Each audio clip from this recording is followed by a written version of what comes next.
Assalamualaikum warahmatullahi wabarakatuh. Selamat pagi semuanya.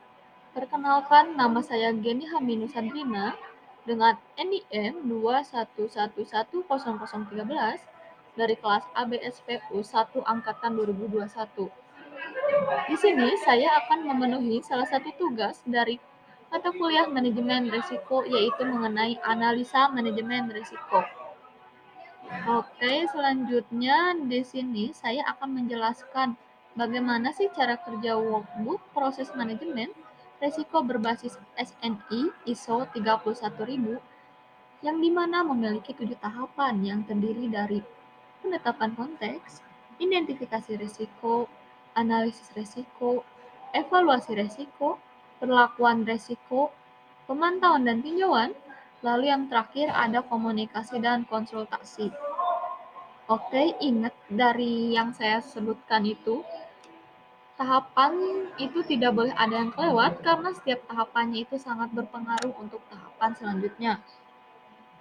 Oke, kita langsung aja ke tahapan pertama, yaitu penetapan konteks, yang dimana kita menentukan dahulu sebuah studi kasus agar kita bisa memahami suatu konteks internal dan eksternal dari organisasi ataupun perusahaan.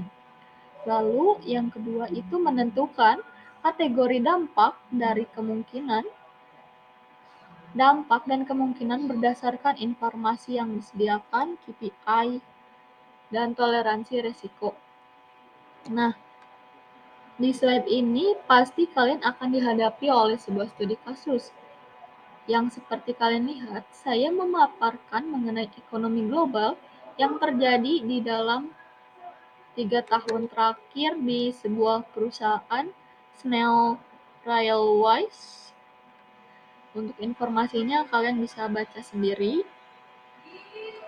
Lalu di sini kita bisa simpulin nih dari KPI tahunan objektif 2017 yang dibuat oleh Departemen Pemasaran, yang dimana isinya tuh kan ada objektifnya tuh apa sih yang kita highlight di studi kasus ini.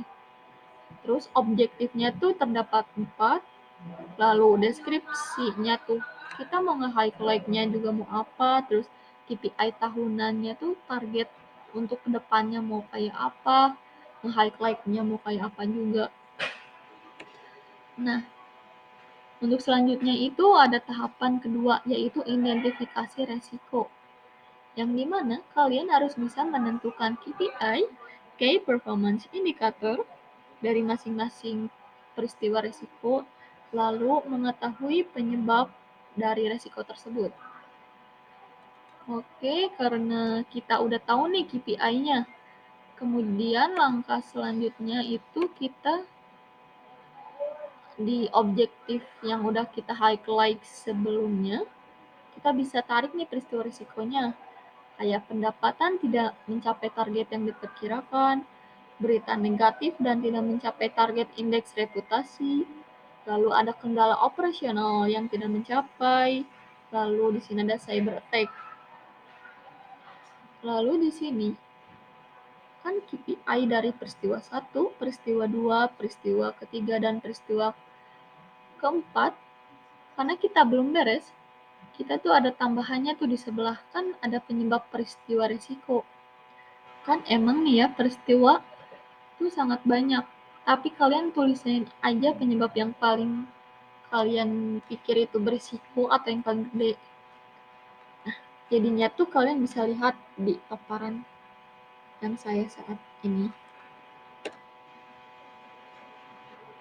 Oke, lanjut kita ke tahap ketiga, yaitu analisis risiko, yang dimana kalian harus bisa membuat pemeringkatan dampak dan kemungkinan risiko dengan memperhatikan parameter pengukuran dalam masing-masing KPI, serta toleransi risiko.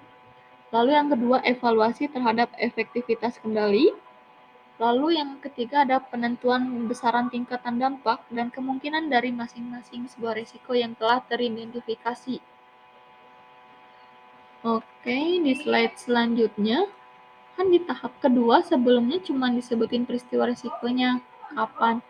Nah, kalau di tahap ketiga ini, kalian diminta untuk pemeringkatan dari dampak dan kemungkinan. Nah, untuk resiko yang pertama, kendala dampak yang sangat tidak mencapai target. Kita bisa lihat juga di sini ada risiko dampak yang terdiri dari sangat rendah dengan skala 1, maka deviasi atau penyimpangan dari target pendapatan itu kurang dari 1,5%. Lalu rendah dengan skala 2, sedang dengan skala 3, tinggi dengan skala 4, dan sangat tinggi dengan skala 5.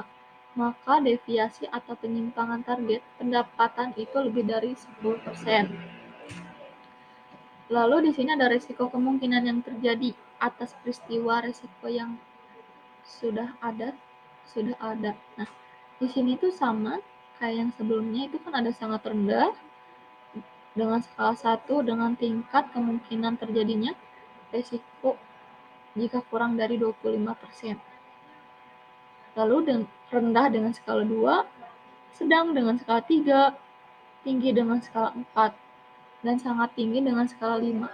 Maka tingkat kemungkinan terjadi resiko itu lebih besar dari 75%, maka itu akan sangat tinggi. Begitupun di slide ini juga sama seperti sebelumnya. Oke, kita lanjut aja ke tahap selanjutnya, itu analisis dan evaluasi resiko. Yang dimana kita harus bisa melakukan evaluasi terhadap resiko yang teridentifikasi dengan memerhatikan selera resiko yang telah ditetapkan. Nah, di sini tuh kalian udah ngepetain kan skala-skala, kemudian di sini kita cari apa sih yang udah kita tentuin, pasti kan ada dampak yang terjadi dan kemungkinan yang terjadi nih dari analisis yang kira-kira udah kita tentuin. Terus gede nggak sih dampak atau kemungkinan yang muncul pada peristiwa tersebut. Oke, lalu di peristiwa pertama yang saya lebih gedein itu di kemungkinan, itu dengan skala 4, terus dampaknya 3, dengan exposure-nya 12. Nah, terus dari mana sih hasil dari 12 itu? 12 itu dari 3 kali 4 sama dengan 12. Terus peristiwa yang kedua, saya digedein di dampak dengan skala 4 kali 3 sama dengan 12. Terus peristiwa yang ketiga lebih banyak di kemungkinan, jadi 3 kali 4 sama dengan 12. Terus peristiwa yang keempat tuh lebih banyak di dampak, jadi 5 kali 3 sama dengan 15. Ini tuh dari skala sebelumnya yang sangat rendah, sedang, tinggi, dan sangat tinggi. Jadi 1 sampai 5. Tapi kalian jangan coba-coba untuk ngasih angka di angka 6, 7, atau 8, itu karena nggak akan bisa. Nah, terus ini ada tingkat resiko yang mild, high ini tuh dari peta risiko. Kan peta risiko impact-nya tuh ada 1, 2, 3, 4, 5. Yang tadi saya bilang juga kan barusan batasnya hanya sampai 5. Terus likelihood-nya tuh kan kemungkinan dengan skala 1, 2, 3, 4, 5. Terus cara pengerjaannya ini sama kayak kita ngaliin 1 kali 1, 2 kali 2. Nah, kalau di studi kasus ini kan 3 kali 4, yang dimana 3-nya tuh impact, 4-nya likelihood, yang dimana tingkat resikonya itu menjadi mild.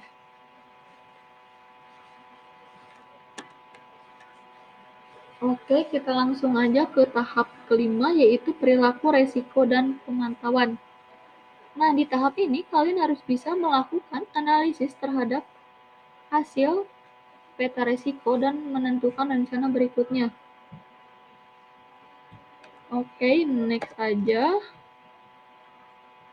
Di sini kalian salin aja nih peristiwa resiko seperti apa, dampak seperti apa, kemungkinan seperti apa, total exposure-nya seperti apa. Nah, tadi kan udah ngeliat high, middle, dan low-nya kan dari high yang dari peristiwa kedua dan keempat. Nah, menurut kalian itu mau diterima atau diturunin atau dialihkan resikonya? Untuk saya sendiri, di peristiwa ketiga dan keempat, saya akan menurunkan risiko. Terus rencananya, apa sih yang akan dilakuin untuk berikutnya? Nah, ini adalah rencana-rencana yang saya akan lakukan setelah menganalisis dari total exposure terjadi.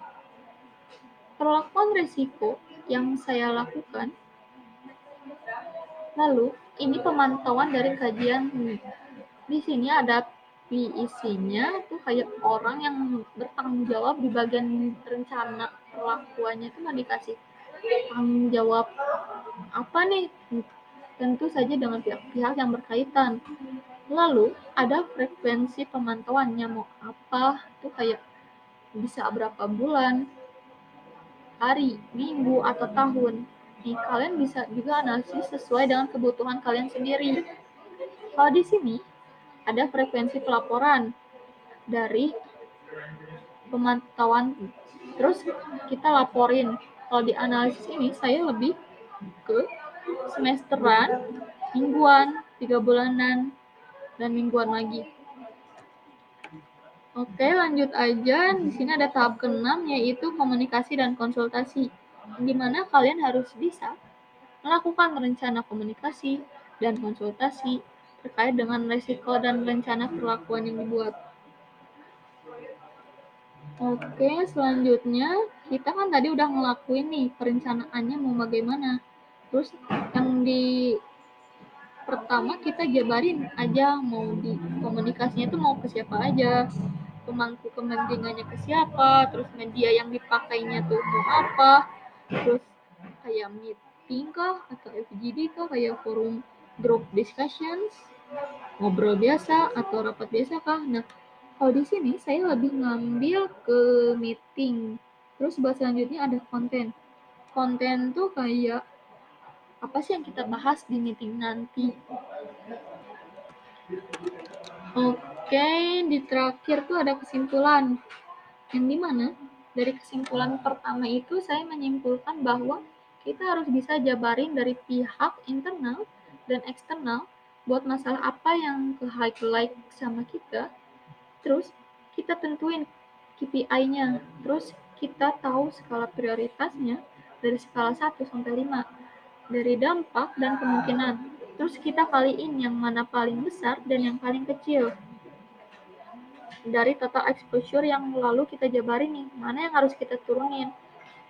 Terima resiko kah atau bahkan dialihkan. Nah, dari situ kita buat perencanaan tentang tahap apa untuk berikutnya yang akan kita putuskan dan ambil dari situ. Kita bisa tahu nih tanggung jawab yang tepat tuh ke siapa, terus komunikasinya mau kemana. Nah, menurut saya benar-benar sangat membantu karena sangat efisien dan efektif dalam menganalisis sebuah masalah yang ada di internal ataupun eksternal. Maka akhirnya saya untuk peristiwa ketiga dan keempat saya akan melakukan penurunan risiko. Oke, sekian dari saya yang saya bisa paparkan mengenai materi workbook manajemen risiko berbasis SNI ISO 31000. Mohon maaf apabila saya mempunyai kekurangan dan kesalahan. Semoga video ini kalian suka dan materinya bisa jadi bermanfaat. Wassalamualaikum warahmatullahi wabarakatuh.